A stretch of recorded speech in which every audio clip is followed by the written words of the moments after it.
guys, it's KelcieJanay. Welcome back to my channel. Today we are doing a story time. I've been feeling like I should do this just because I feel like a lot of people will be interested in seeing this. I am going to insert a live clip of my birth. But first I'm going to just give a little bit of detail about my pregnancy and about how it led up to the point of me having my son. First of all, I should say, with this pregnancy, it was a lot different than my daughter. With my daughter, I had morning sickness the whole 9 months. Like the whole 9 months, no joke. I was throwing up at work in front of my parolees. I was so ashamed. But with him, it was not like that. I only had morning sickness the first and second trimester. But one thing that I did have more with him that I didn't with my daughter, I had a lot of saliva with him, so I kept a spit cup with me everywhere I went. I was so ashamed. My mother-in-law, she got tired of me in my spit cup. My daughter, she always wanted to see what was inside because she thought it was something to drink, and that's just nasty. I had a lot of spit. It was horrible. I know other people, they have that same symptom. If you ever had that symptom, let me know down in the comments, because I know it's somebody else out there that done had that symptom. I had a lot of heartburn also. He did have a lot of hair. I don't know, they say that if you have a lot of heartburn, then the baby gonna come out with a lot of hair. I don't know how true that is, but he did come out with a lot of hair, so I don't know. He probably just is supposed to have a lot of hair. Overall, the pregnancy wasn't too bad. He was very stubborn. Like whenever we found out, or whenever we were trying to see the gender, because we had a gender reveal, but I had my eyes closed whenever she had when we were doing the ultrasound, and he would not open his legs. He still is stubborn to this day. That's one thing about boys. They are totally different than girls. Getting to the point to where I got into labor, well, I was having contractions, and I was probably about 37 weeks, 36 weeks pregnant, and my contractions were 7 minutes apart. So I told my husband, and of course he was like, let's go to the hospital. They gonna the baby probably finna come. And I'm thinking in the back of my head, because I done had a baby before, nah, this baby is not finna come. They always say wait until the contractions are 5 minutes apart. And so yeah, we ended up going to the hospital, and of course they sent us home. It was in the middle of the night, and I was like, bro, I really shouldn't have listened to you, but you know, you want to listen to your husband. I was like, okay, this was really a waste of my time, and yeah, it was a waste of my time. I already knew they was gonna send me home anyway. Once that happened, I started really walking. I was walking every day, in the morning, in the afternoon, trying to get the baby down. You know, they say if you walk, it'll help with labor, and it will help you go into labor quicker. That's what they say. And of course, I don't know if I mentioned this in the beginning, but I did have both of my children without an epidural or whatever. I didn't want none of that. For one reason, because I don't like needles, and they always said that the needle is big when they get the epidural. And then another thing I heard, it was like, I've heard complications with epidurals. So I was like, you know what, I'm just gonna push through it, literally. And that's what I did. So I was able to do that with both of my kids. Like I said, I started walking. He never came. And so by then I was having my weekly doctor's appointments. And once I hit 38 weeks, I was like 38 weeks and some days. I was really almost 39 weeks. And I went to my doctor's appointment, and she checked me, and I was at a 4. I was 4 centimeters dilated at 38 weeks. Still no baby, still no contractions that were really timely, just sporadic or whatever. I was 4 centimeters dilated. I was 30% effaced, which is like the cervix.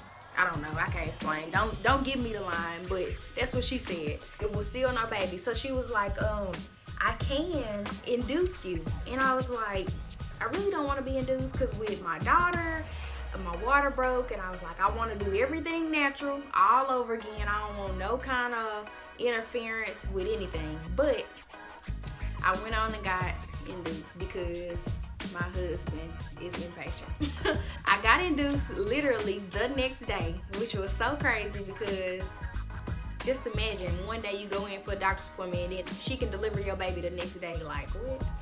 Are you prepared? Are you mentally prepared? Like, okay. So the next morning we went there. I think I checked in at 6, but the doctor didn't get in until 9 to actually give me the Pitocin and induce me. So once she gave me the Pitocin, my contractions started coming regular. And of course, like I said, no medicine, y'all. I know it's some women out there that done had babies without epidurals before. It's a pain that I cannot explain. Like, I don't know what to say. But once I got my contractions regular, she ended up breaking my water because my water still didn't want to break, like, after the contractions was coming. I was having contractions regularly and, you know, pushing through them, blah, blah, blah. Then, the moment of truth, it was 12. So, like I said, I got induced at 9 a.m. And then at 12, 3 hours later, my son was ready to come. And so I'm finna insert this clip. You may want to turn down the volume because I was loud. You ain't gotta worry about saying nothing because I'll make sure everything covered up. Here it go. Good job, sweetheart. You're almost there. It's almost over. There you go.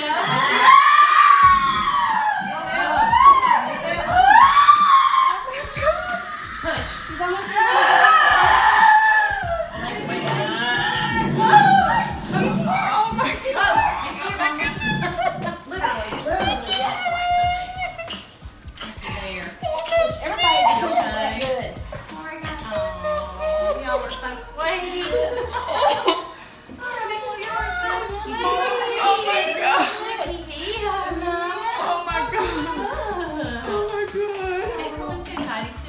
Down there, okay?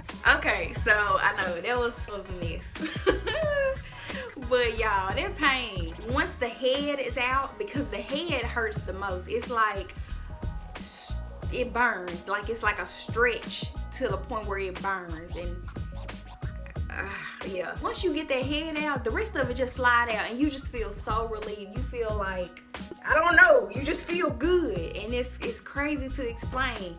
I feel like a new person after I had him. Like, I don't know. I can't explain it. Once I delivered him, they put him on top of me and they cleaned him up. Well, just wiped him up with the towel or whatever. And I automatically started to get him to latch on. He was real easy. Kendall was easy too to latch on. And they say it's best for you to get your baby to latch on within the first hour because the baby will latch on quicker and, you know, all that good stuff. With both kids, I did it within the first hour when they do the skin-to-skin contact. And he latched on good. We did a lot of skin-to-skin contact because they just let me chill afterwards because they cleaned me up. I didn't rip or anything. I did rip with Kendall, but I didn't rip with Jacob. And so they didn't have to stitch me up down there or whatever, anything like that. And so once they left the room, I was cool. I was just chilling. And they had me, well, I had to use the bathroom, so they helped me get up or whatever. You know, they put all the stuff down there so you won't be bleeding everywhere or whatever. And I went to the bathroom, I had to pee.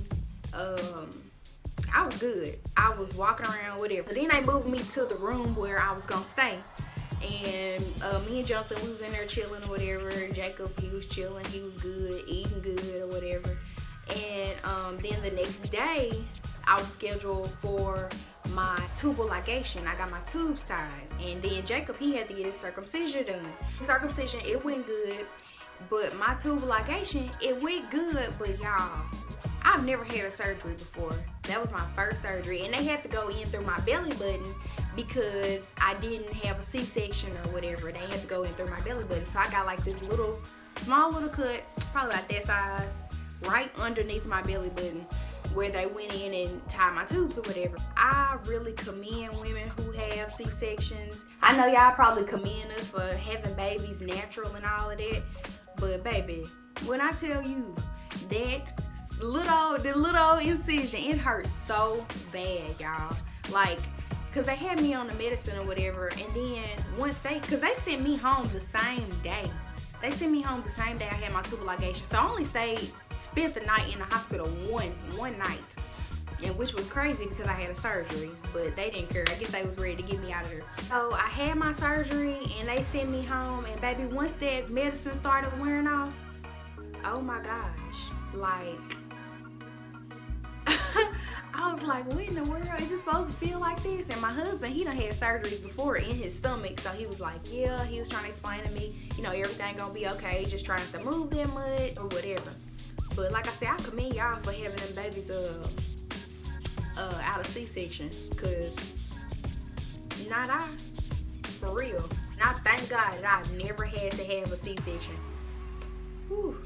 Kudos to y'all, for real, for real. Yeah, so that was my quick little spiel on my birth story. If you got any questions, make sure you ask in the comments below. If you like this video, go ahead and give me a thumbs up. Make sure you share this video and make sure you subscribe to my channel, and make sure you turn in the post notification bell that's right beside the subscribe button so you can know every time I post a video. All right, thank y'all.